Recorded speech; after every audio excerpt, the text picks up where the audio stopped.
भारत के कई राज्यों में व्रत या उपवास के दौरान साबूदाना से बने विभिन्न प्रकार के व्यंजन पकाए और परोसे जाते हैं, जो खाने में बहुत ही स्वादिष्ट होते हैं। लेकिन क्या आपने कभी सोचा है कि यह छोटी सी सफेद बॉल की तरह दिखाई देने वाले साबूदाना को किस चीज से बनाया जाता है और फैक्ट्री में इसके लिए कौन सी प्रक्रिया अपनाई जाती है?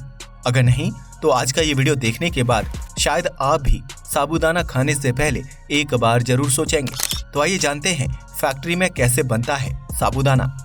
साबूदाना मेकिंग। साबूदाना यानी कि सागू की खीर हो या खिचड़ी, उसे व्रत के दौरान खाने का अपना एक अलग ही मजा होता है। साबूदाना खेतों में फसल की तरह नहीं उगाया जाता है, इसलिए इसकी गिनती अनाज में नहीं की जाती है।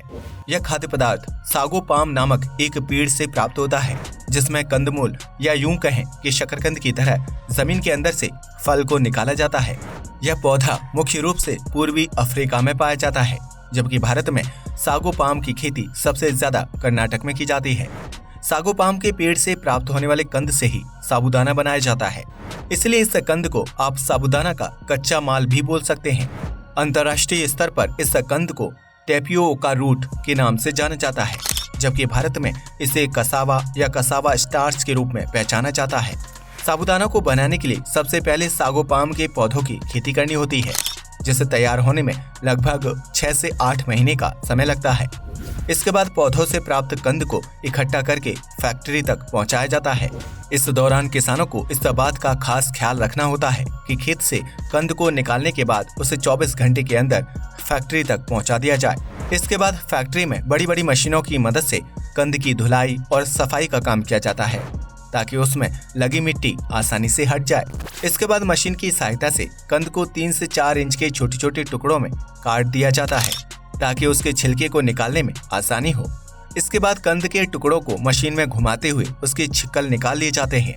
आपको बता दें कि सागो कंद के छिलकों में साइनोजेनिक ग्लूकोसाइड नामक जहरीला रसायन पाया जाता है, जिसकी मात्रा बहुत कम होती है, लेकिन यह सेहत के लिए हानिकारक साबित होता है।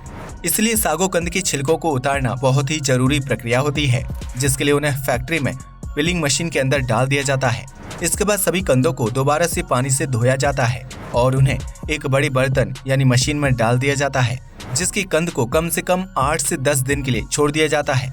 इस दौरान बर्तन में रोजाना पानी डाला जाता है, ताकि कंद का गूदा मुलायम हो सके। 10 दिन बाद जब सागो कंद का गूदा मुलायम हो जाता है, तो फिर उसे ग्राइंडिंग मशीन में डाल दिया जाता है। यहाँ कंदों को बारीकी से पीसने का काम किया जाता है, जिसकी वजह से वह सफेद दूध में तब्दील हो जाता है। यह सफेद दूध विभिन्न मशीनों और कंटेनर से होकर गुजरता है, जिसमें बारीक छन्नी लगी होती है। इन छन्नियों से छनकर निकलने वाले दूध में रेशे नहीं रहते हैं, जिसकी वजह से अच्छी क्वालिटी का साबूदाना तैयार होता है। इसके बाद तैयार दूध को एक बड़े से कंटेनर में कई घंटों तक फेंटा जाता है, ताकि उसे गाढ़ा किया जा सके। इसके बाद दूध गाढ़ा हो जाता है, जिसे मशीनों में कुछ घंटों के लिए अच्छी तरह से सुखाया जाता है।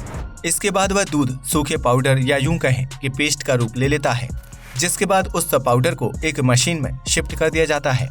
यह मशीन सफेद पाउडर को छोटी छोटी गोलियों का आकार देने का काम करती है, जिसके बाद साबूदाना की बॉल्स को रोस्टिंग मशीन में डाल दिया जाता है। यह रोस्टिंग मशीन नीचे से गर्म हो रही होती है, जिनके ऊपर साबूदाना को डालकर धीमे धीमे रोस्ट किया जाता है। इस तरह साबूदाना की बॉल्स सख्त रूप ले लेती है, ताकि उनका इस्तेमाल लंबे समय तक किया जा सके। वहीं कुछ छोटी फैक्ट्रियों में साबूदाना को बॉल का आकार देने के बाद उन्हें रोस्टिंग मशीन में डालने के बजाय खुले मैदान या फर्श पर सूखने के लिए छोड़ दिया जाता है, जिसमें मशीन के मुकाबले ज्यादा समय लगता है। इस दौरान फैक्ट्री में काम करने वाले कारीगर साबूदाना के ऊपर नंगे पैरों से चलते हैं, या फिर उन्हें एक जगह से दूसरी जगह शिफ्ट करने के दौरान साफ सफाई का ध्यान नहीं रखते हैं, जिसकी वजह से घटिया क्वालिटी का साबूदाना तैयार होता है।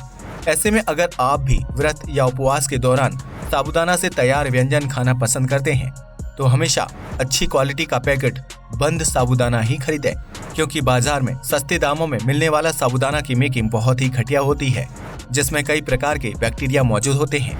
ऐसे में अगर आप घटिया क्वालिटी के साबूदाना का सेवन करेंगे, तो आपकी सेहत पर इसका बुरा प्रभाव पड़ेगा, जबकि आपकी आस्था के साथ भी खिलवाड़ हो सकता है।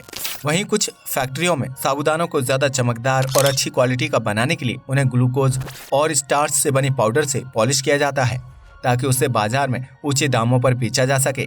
ग्लूकोज और स्टार्च से पॉलिश साबूदाना का सेवन करना भी सेहत के लिए हानिकारक होता है, इसलिए पॉलिश साबूदाना के सेवन करने से परहेज करना चाहिए। साबूदाना खाने के फायदे। आपको बता दें कि साबूदाना सेहत के लिए बहुत ही अच्छा होता है, जिसमें कार्बोहाइड्रेट की मात्रा काफी ज्यादा पाई जाती है।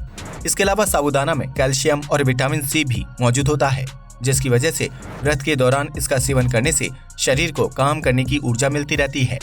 साबूदाना से बनी खीर या खिचड़ी का सेवन करने से हड्डियां मजबूत होती हैं, जबकि यह वजन घटाने, एनर्जी बढ़ाने और पीठ संबंधी समस्याओं को दूर करने में सहायक होता है।